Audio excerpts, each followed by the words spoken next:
Here's the Drake versus Kendrick Lamar beef fully explained. On April 13th, Drake dropped his diss track titled Push-Ups as a response to Kendrick Lamar for calling him out on Like That. On this track, Drake took small jabs at Kendrick Lamar and everyone else against him, but this track wasn't really supposed to be a knockout punch. It was more of a warning to Kendrick to let him know that Drake was ready for him if he really wanted to go to war. And a few days later, on the 19th, Drake dropped another diss track called Tailor Made Freestyle. This is where Drake used AI voices of Tupac and Snoop Dogg. Drake wrote from their perspectives, giving Kendrick Lamar advice on how to beat Drake and letting him know that they're on his side. This was used to egg on Kendrick Lamar to hurry up and drop his response. 21 days later from Push-Ups, Kendrick Lamar finally dropped. Kendrick responded with Euphoria. Kendrick talks about Drake being a degenerate, a fake person, calling him a white boy, and most importantly, calling him a deadbeat father. Kendrick was really coming at Drake's neck here, but he still was teasing that he still had more for Drake. Before Drake could give his response to Euphoria, Kendrick Lamar dropped again. He dropped a diss track 3 days later titled 616 in LA. He would tell Drake that OVO is compromised and that OVO is actually working for Kendrick, telling Kendrick all of Drake's secrets. But later this night, Drake dropped his response, Family Matters. Drake really focused on Kendrick Lamar's relationship with his wife and how Kendrick likes to put his hands on her, and he also questioned what he really raps about. But an hour later from Drake dropping his diss track, guess who dropped? Kendrick Lamar. Kendrick dropped his diss track called Meet the Grams. Kendrick would talk to Drake's son Adonis, his mother, his dad, and even Drake himself. He would tell them all that Drake's a horrible person and he deserves to die. And he also exposed that Drake is hiding an 11-year-old daughter. Now the next day, Kendrick Lamar dropped another diss track, and this is called Not Like Us. Kendrick will say that Drake's a pedo and OVO is still compromised. But the next day, Drake responded. He responded with the track called The Heart Part 6. This is where Drake will explain that the information about his fake daughter was all fake and it was all fed from Drake himself. He also mentioned that Kendrick hasn't seen his kids in 6 months and his wife being with Dave Free. He also denied all the pedo allegations here. This beef has been pretty crazy, and I hope this video helps you to get updated, and let me know who you think is winning right now. The beef between Drake and all these rappers goes a lot deeper than we thought. He might own a percent of all of them.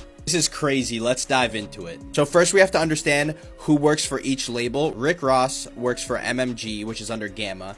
Nav, The Weeknd, and Metro work for Republic, and Kendrick works for Interscope, which is all under UMG, and then Future works for Epic, which is under Sony. Drake signed a $400 million deal with Universal. Universal Music Group happens to own Interscope, which is Kendrick's label, and it's safe to assume the rights and publishing of other artists were included in that $400 million deal, which is the biggest deal in music history since Michael Jackson signed a $250 million deal with Sony. And Michael Jackson owned the rights to the Beatles catalog, Elvis, Springsteen, the Rolling Stones, and Cher, and later bought Eminem's catalog. That was in a $250 million deal, so what did a $500 million deal get Drake? Now on to Rick Ross. It's speculated that Drake's a silent investor in his label. He even posted Meek Mill and Rick Ross's collab album, which he wasn't even a part of. Now Drake and Rick Ross's beef goes all the way back to CLB. I'll let you pause it so you can make sense of the lyrics. And Drake's diss track might actually be referring to the fact that he owns 50% of Kendrick's catalog, and he was dissing a bunch of rappers he now owns on his last project, For All the Dogs. I'll let you pause it again. Now everything makes so much more sense. No way that they'd be beefing with Drake over some girls. They hate this dude because they literally work for him. Drake could retire right now and still make money every time these rappers made new music. Drake is on a whole nother level of money and power, and this is hilarious. The real reason Kendrick Lamar hasn't dropped the response is because Drake will make money off of it. You beat your wife. You're a predator, Drake. You beat your wife, though. You like little girls. How's Whitney? No, how's Whitney? Let's talk about Whitney. About those little girls. No, let's talk about Whitney. How's Whitney doing? You beat your wife. You're a sick man, Drake. A sick man who likes little girls. Nuh-uh. Admit it, Drake. Admit that you like little girls. I swear, I'm about to spash, Crody. Drake is a pedo. He's touching little girls again. I can't defend him. I can't defend him. Somebody come arrest this man. Don't let this man inside your home. Your girlfriend is 5. Your girlfriend is 5. Your girlfriend is 5. Your girlfriend is 5. I can't find the comment, but someone had basically said, why are we still talking about the Kendrick and Drake beef? It's been so long, let's let it go. Let me tell y'all something. People will still be talking about that beef for the rest of our natural born lives. I have had grown men who were tax-paying citizens at the time that the Twin Towers fell wish physical harm on me for mentioning Jay-Z, but not also mentioning Nas and therefore hating on him. Mind you, Black Republican came out when I was in the 2nd grade. We're just gonna have to get used to it. But don't worry, I have really good news. It's actually really fun to talk about rap beef, even if it happened a super long time ago, if and only if we're normal about it. Not to be that person, but I feel like this is the type of thing that separates the hip hop heads from the rap listeners, because I could sit up here and talk about Kool Moe Dee versus Busy Bee for hours. I don't know any of these rappers personally, so why would I take it personal if someone disagrees with me? We're just talking about hip hop history. It's supposed to be fun. I know it's hard once that glaze chip gets activated. You want to start getting bitter and miserable and being rude to people over celebrities that don't know you exist, but please, this could actually be a really good thing. Kanye posting this on his Instagram recently is indeed a diabolical diss to Drake. So Kendrick Lamar was featured in that song by Kanye called No More Parties, but it's not that simple. That Kendrick Lamar verse is considered one of Kendrick Lamar's greatest verses of all time. So Ye posting that is basically telling Drake, you don't want this action. And if you think you want this action, go back and listen to this song. In fact, Kendrick went so crazy in that song. Kanye started his verse off by saying scary. And then Kanye proceeds to have one of his greatest verses of all time because he was so inspired by how crazy Kendrick went. Y'all feel what I'm saying? He says in his song, the writer's block is over, MCs cancel your plan. That's what Kanye said. Kendrick Lamar took Kanye out of a writer's block because he had a verse that was so hard. I understand how hard you gotta go on a song. Anybody like this finna be a competition? Guys, I want you to realize something. The only reason I could think of that Kendrick is this mad is because you guys have uttered his name in the same sentence as people he thinks that are less than him and his craft. And that made him this mad. You can't win against somebody like that. And I could kind of see where he's coming from. If Paul Pierce hits me up and goes, man, me and Jordan was the GOATs, and Jordan started throwing hands with him, I'm going to tell Paul, you might have deserved that one, bro. So Drake is suing Universal Music Group and Spotify because he thinks that they faked the numbers for Not Like Us by Kendrick Lamar. He's like, there's no way that they got that many streams. It has to be fake. Drake, they were playing it at NBA games, Drake.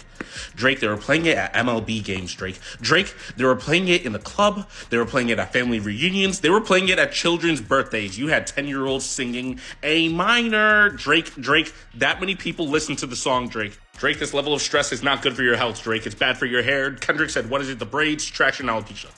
It was the braids. Drake, it was the braids. Drake, my mom knows the song, Drake. Drake, she's 60 and doesn't even like rap music. Just a Nigerian Christian woman. They not like us. They not like us. Chanting in the kitchen while cooking fufu and a goosey soup for my father, Drake. And as a middle-class black kid from the suburbs, I think that I'm in the position to say, that's not really G of you, Slime. You should have stuck to the street code.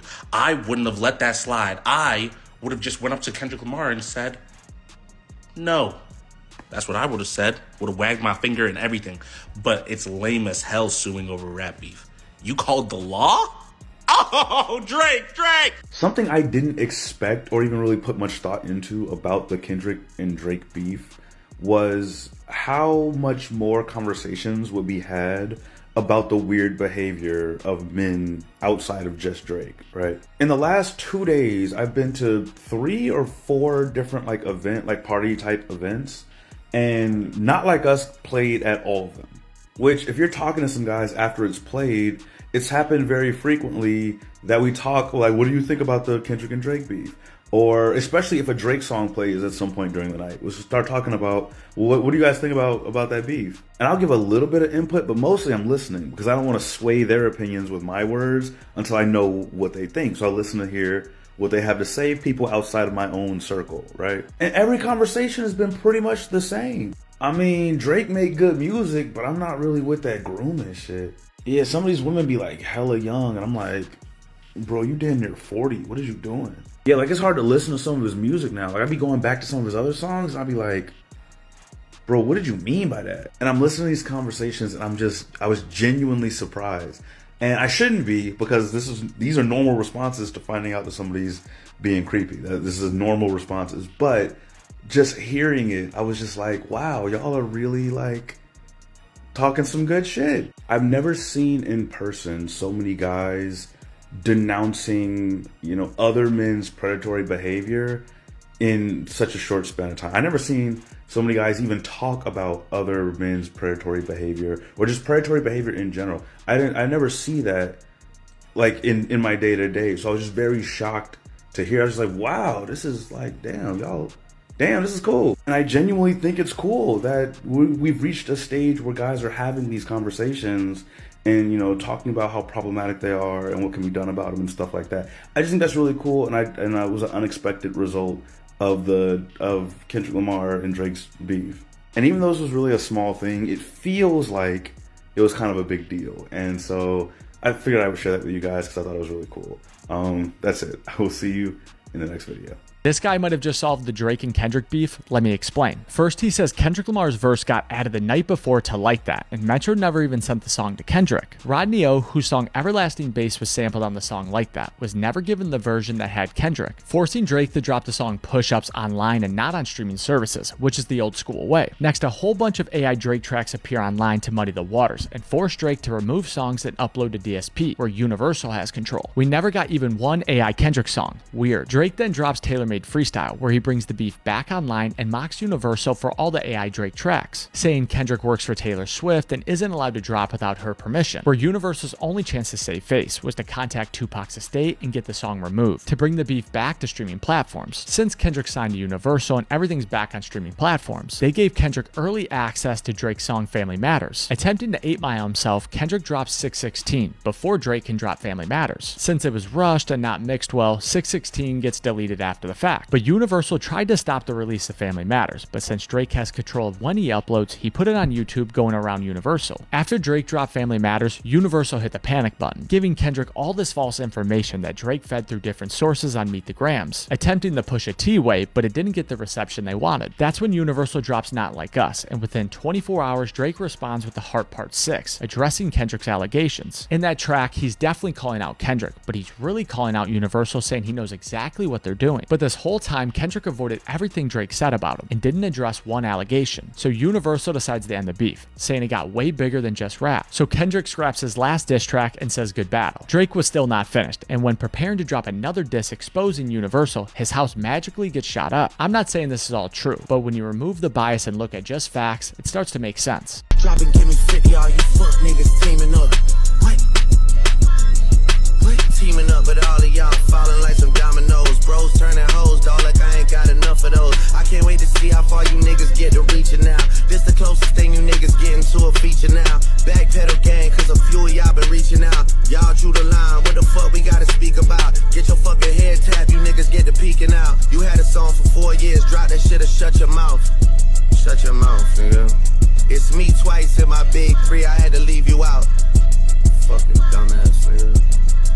Yeah. Hope you have this same energy for the Drake fans that do the same thing on Twitter. Literally everything Kendrick has done or did, they do the exact same. Now, correct me if I'm wrong, but I don't remember a community of Drake fans coming together saying that they are going to execute a media blackout on Kendrick Lamar. I do not remember a community of Drake fans coming together, literally promising that they're going to stop speaking about things that Kendrick Lamar does.